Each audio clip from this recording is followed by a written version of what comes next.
One of our guys had crashed in the earlier stage racing, broken his collarbone. Oh man, that was brutal. This guy crashed, and you could see that his collarbone was broken. I mean, you could just look at him and see that his shoulder was like a good inch lower than his other shoulder. And man, this guy was tough though. He finished the stage. I can't believe he did that. I was actually up ahead, and he had crashed in a crosswind section. I remember we were riding in the gutter, and there was like a crosswind. It was brutal. And these roads are really bad. I mean, this is Cuba, right? Like, so you'd be riding along, and all of a sudden the cement at the side of the road would just be gone and fall into a pit. So it was really rough, and I think he got taken out. He crossed wheels or went off the road in one of those sections. He broke his collarbone.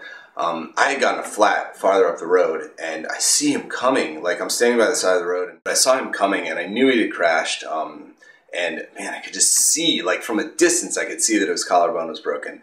So I jumped on with them. I mean, and they were moving. Like, this guy, he was pulling everybody, and he was strong. I mean, I think he was probably the strongest guy on the Cuba team. So that might have been, that might have been a big blow for them. So he's pulling these guys, and I'm barely hanging on. I mean, like, I'm on the back, I'm not even taking pulls, and he's at the front. His collarbone, his arm is dangling at his side, and he's making us all suffer.